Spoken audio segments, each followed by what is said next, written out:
Hey guys, Cameron with CBM Reviews here. And yeah, okay, I have been gone for over a month. I didn't post anything at all in May.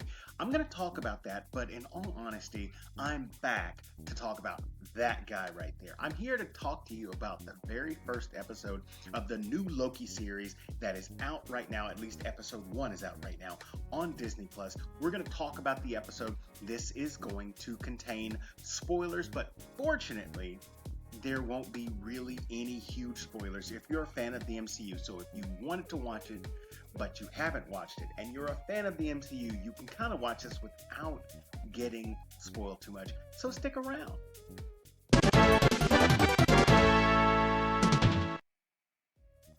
So thank you so much for everybody that has been subscribing and commenting on my channel. I'm sorry that I was gone.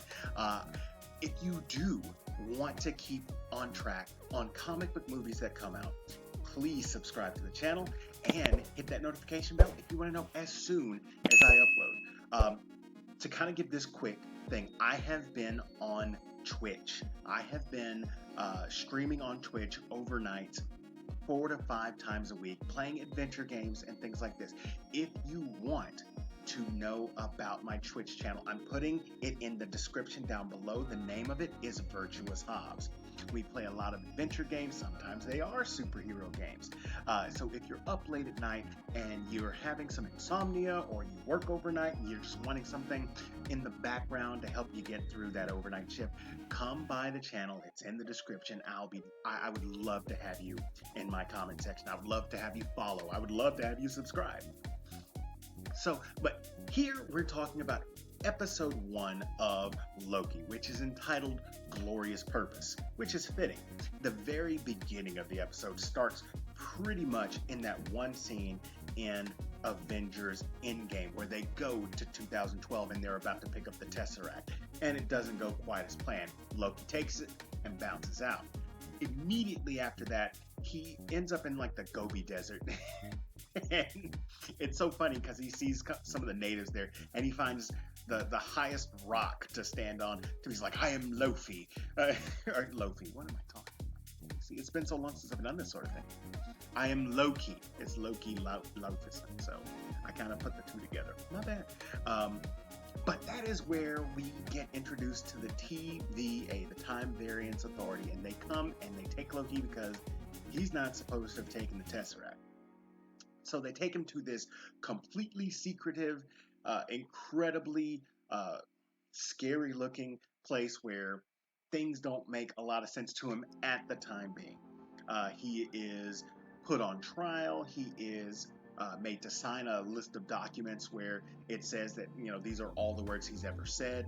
And as he's going through the line with his ticket, we are introduced to Miss Minutes, which kind of tells him about the timeline and how it was this multiverse of madness, and how the tribunal, like these three guys, came together and put the timeline back into one grand timeline, and how if a variant does something that they're not supposed to do, they get sought out, and the timeline is placed back to where it was supposed to go. All narrated by the incredible Tara Strong, by the way. Any case, he stands trial and essentially is found guilty of the crimes. He even tries to throw the Avengers under the bus, saying, "Look, I wouldn't have been able to do what I did if the Avengers didn't, do all this time hopping. They weren't supposed to be there." And then they were like, "Oh, actually, they were supposed to be there. That is in the grand scheme of the main timeline. What you did when you took the Tesseract was not."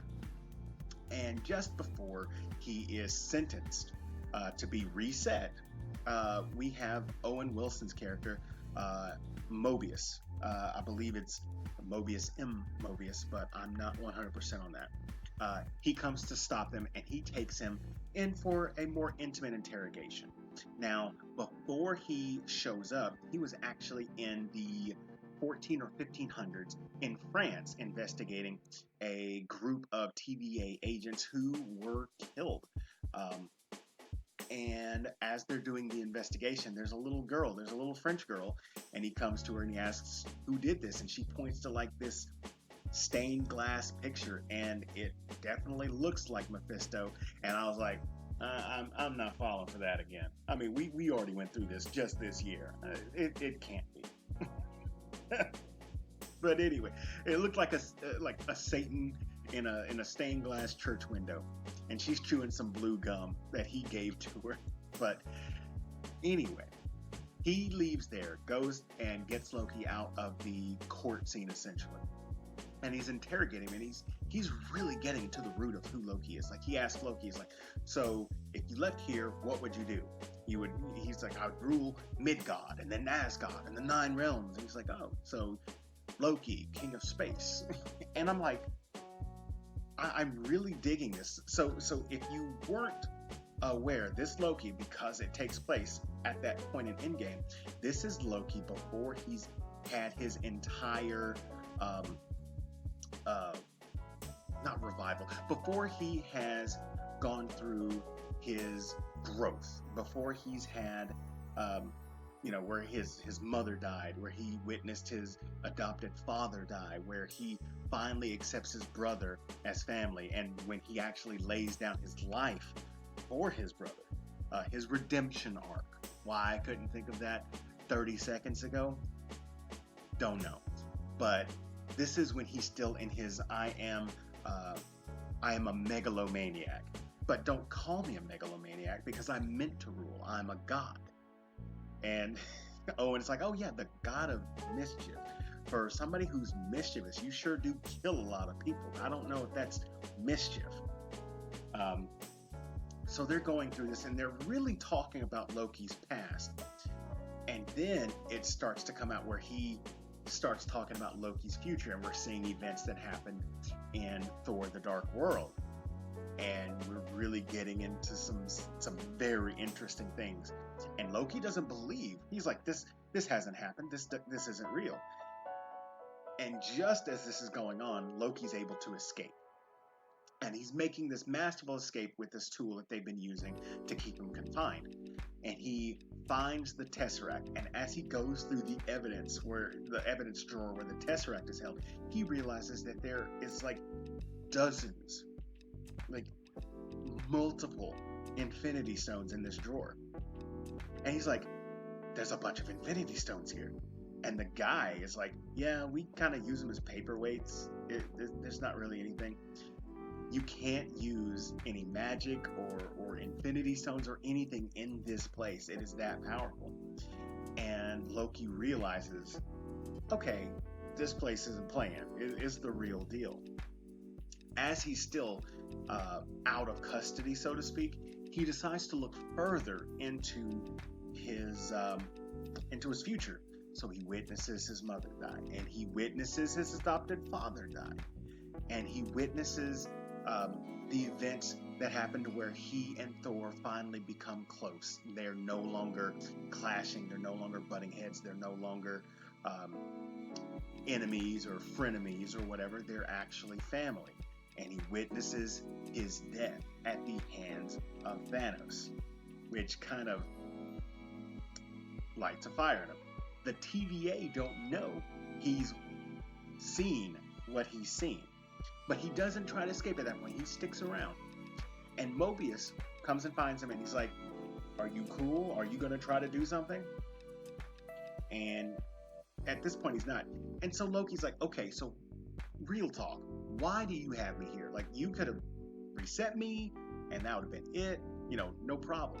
Why go through all of this just to talk to me? And that's when Mobius lays it on. He's like, because we're hunting somebody that is very dangerous, and I want you to help. And he's like, I thought I was very dangerous. Like, no, you're a kid compared to this guy. So he's like, well, who is it? Well, it's you. And so it's like a different variant of Loki that's going through and killing. Now, we don't know 100% if that's actually Loki. We've only seen a silhouette of him. As at the very end of the episode, he kills another crew of TVA scouts or soldiers or what have you in a fiery blaze of glory. And as the series goes on, we will see more and more just exactly what this show has to offer, because this episode was about world building as far as the TVA is concerned and about the history of Loki. So if you weren't familiar with Loki as a character, this definitely catches you up to speed. And if you were, this was a nice walk down memory lane, which is why I said it's gonna have spoilers, but if you're familiar with the MCU, you won't be upset. So I love the fact that this episode, it just builds everything. We haven't gone really anywhere. We've been introduced to characters, we've been introduced to this new organization, and we've gotten more accustomed to this version of Loki. This is a version of Loki that we haven't seen before for a while, because at the point after he's kind of seen his death and he's processed a lot of things, he finally admits, I do all of this bravado because I'm in fact weak, and I want to make myself look a certain way. And it was really kind of cool seeing him, lay down that protective wall that is kind of like peacocking for everybody else, trying to make himself seem like he is as big of a deal as he wants everybody to think. So that is my impression of episode 1. Really liked it. I am ready to see more. I of course, there's an idea of where this is going, but as you know, I don't like to make speculations until I've got a lot of meat, and then I make the wrong speculation anyway. Like, what's up with that? Anyway, if you enjoyed this, click that like and subscribe button, especially the subscribe, because I still have a lot of videos that I owe you guys. I still owe you a good review of Invincible. I still owe you a good review of MODOK. I still owe you a good review of Jupiter's Legacy, and I'm still working through Sweet Tooth. Those are 4 videos that are coming, but I've just been really intertwined in Twitch, which if you are on Twitch, follow that link. It'll take you to my page. Hit that follow button. I'd love to see you sometime during one of my overnight streams. But that is it for this episode. I am looking forward to the next episode coming out next week. So hit that subscribe button, and I will see you next time.